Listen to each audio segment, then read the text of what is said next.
da experiência da consciência do mundo.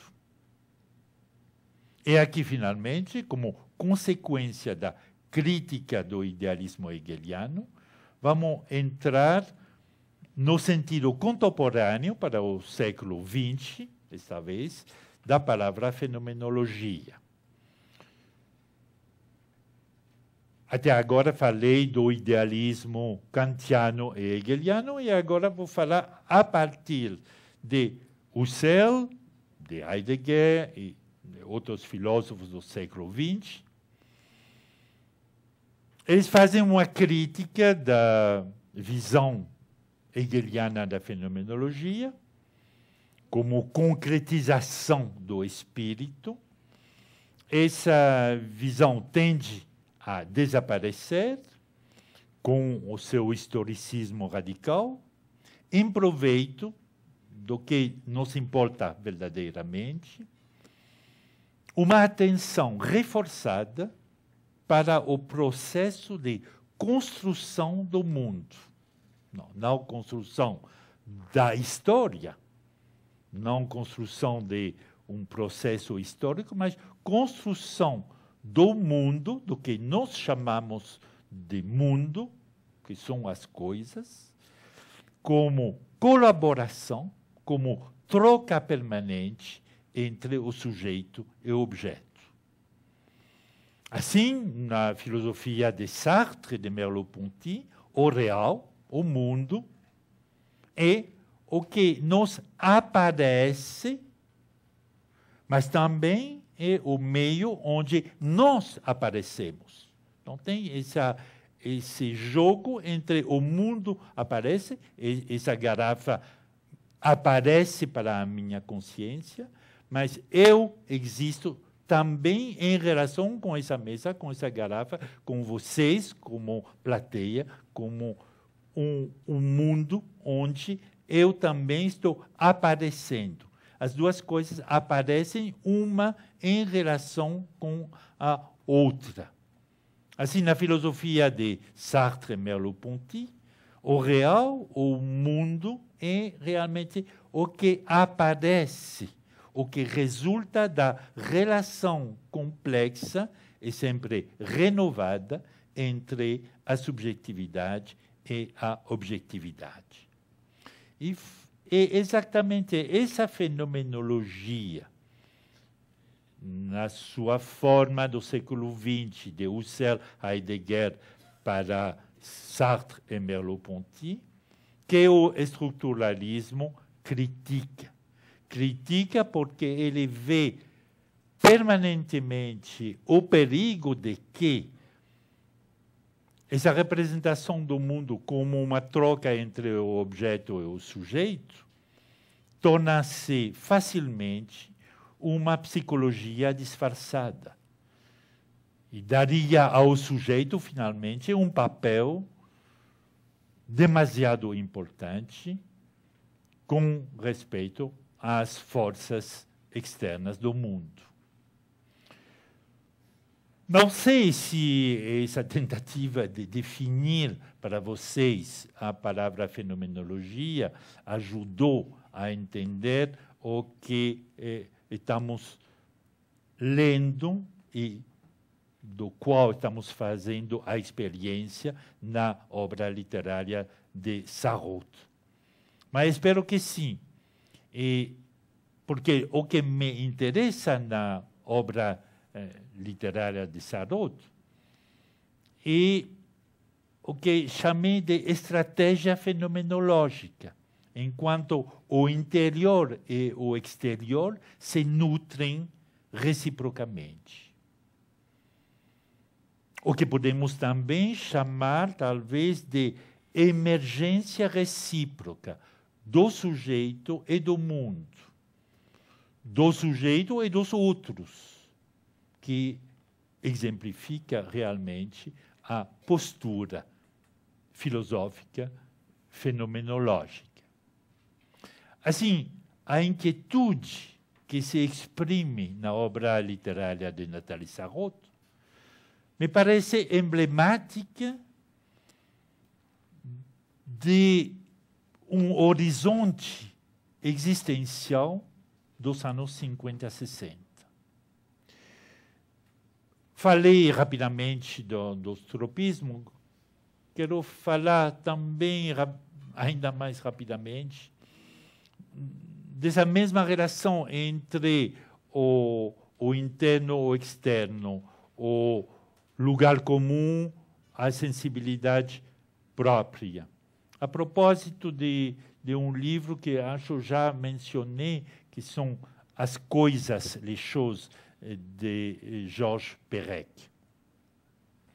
Nesse livro tem essa ideia da dissolução do sujeito nos objetos do seu desejo, e essa ideia ocupa realmente um lugar fundamental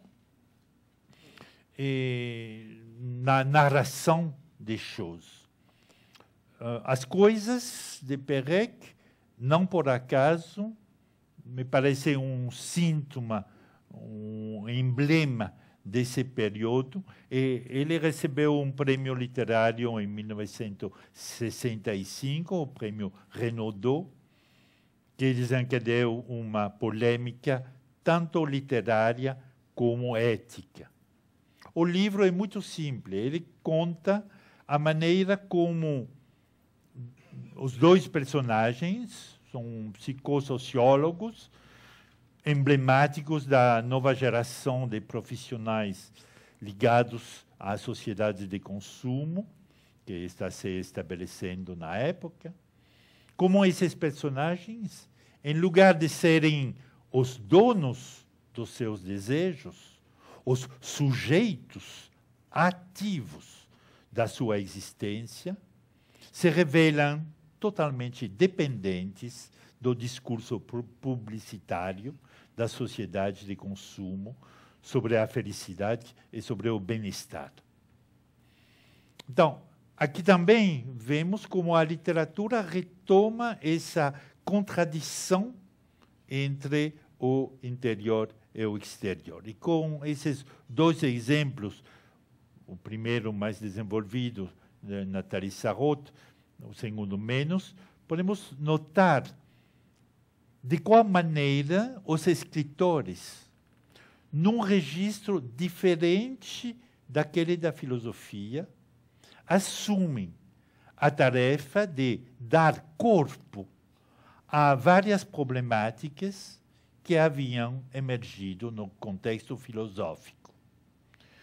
A literatura constitui um espaço onde podem aparecer, de maneira marginal, mas insistente, várias formas de contestação do discurso dominante, da ideologia dominante do momento.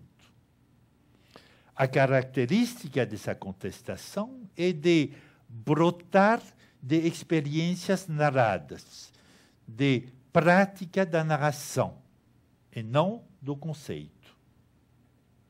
São as complexidades do vivido, as ambiguidades que depois surgem do processo da escritura mesmo, que dão força e evidência às problemáticas desses tempos perturbados dos inícios dos anos 60.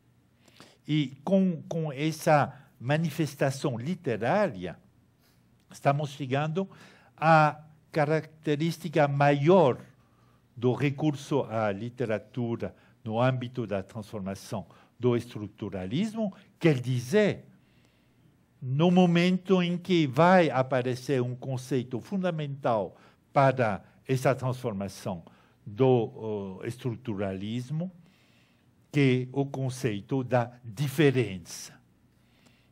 Parece que o estruturalismo, ele mesmo, produz os seus próprios anticorpos. Ele vai produzir uma toma de consciência de que o sistema rígido, estrutural rígido que estava dominante, ele mesmo está se apodrecendo, ficando pó, a partir da lógica interna do seu conceito fundamental da diferença. E é esse que eu vou, essa história do conceito da diferença que eu vou tentar contar para você. Agora, a diferença, como bem se sabe, é o conceito talvez fundamental para a teoria linguística do signo de Saussure, e ainda mais na fonologia de Hjelmslev.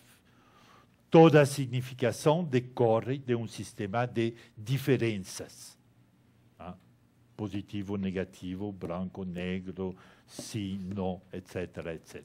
Não tem sentido que não seja construído sobre um sistema de oposição, de oposições entre elementos diferenciados. E foi exatamente sobre essas primícias que Lévi-Strauss elaborou a sua antropologia estrutural. Mas, nessa história do conceito de diferença, tem um jeitinho perverso, o que Hegel teria talvez chamado de ardil da razão. Porque a característica da própria noção de diferença, a sua ambiguidade também, é de estabelecer, sem parar, diferenças e diferenças e diferenças e diferença. Diferença é um conceito que não pode parar de criar efeitos. E assim, vamos ver como do núcleo fundamental do estruturalismo vai nascer o conceito que vai destruir esse mesmo conceito de estruturação. E vamos ver isso através do livro do Jacques Derrida, A Escritura e a Diferença, livro de 1966, não, 67. O qual se pode ler como uma contestação da antropologia estrutural de Lévi-Strauss. O tema fundamental do livro de Derrida é o seguinte: é uma demonstração do quanto artificial seria pôr um fim ao processo de diferenciação. O estruturalismo estabelece diferenças e pronto, quando está estabelecido, se termina e a estrutura fica na sua fixidade. E Derrida vai demonstrar que é impossível, que é contraditório pôr um fim a esse processo de diferenciação. Assim, é a própria lógica do conceito de diferença, o qual era estritamente limitado no seu uso na teoria estruturalista, é esse conceito que vai entrar num lugar do qual era excluída, o lugar da temporalidade. Lembremos, como sistema, o estruturalismo está, por definição, ahistórico. Não entra na questão da temporalidade. Como testemunha, temos falado disso já várias vezes, a polêmica entre Lévi-Strauss e Sartre sobre o tema da história como cúmplice da metafísica ocidental do sujeito. No conceito de diferença, Derrida vem introduzindo um elemento complementar ao conceito da diferença. Aqui é complicado porque vamos ter diferença e diferente. diferença com A. É a palavra criada por Derrida. Eu vou explicar como ele procede. Em francês, existem duas palavras com a mesma origem no verbo diferir. Différer em francês, diferir em português. A primeira, muito usada, é a diferença, com E. Por exemplo, a diferença entre homem e mulher. Tudo bem. Mas a partir da noção de diferir, de différer em francês, existe na nossa língua um segundo sentido, que é adiar. Assim, no dicionário, a palavra francês différer está traduzida por diferir e adiar.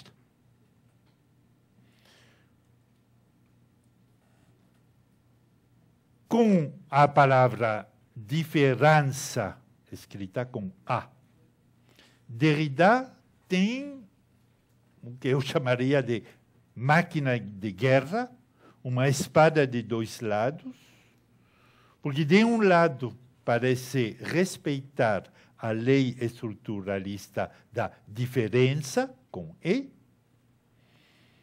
e de fato, Derrida aceita as regras de funcionamento do sistema dos signos que estão elaborados a partir de diferenças, com E, mas do outro lado, com essa palavra diferença, com A, Derrida abre a questão da temporalidade da significação. Com a palavra diferença com A, entra a ideia de adiar a significação. Adiar a significação significa entender que o significado está sempre adiado, que nunca se chega a esse significado, porque está adiado, que ele está sempre reposto para mais tarde. A consequência desse adiamento é que o sentido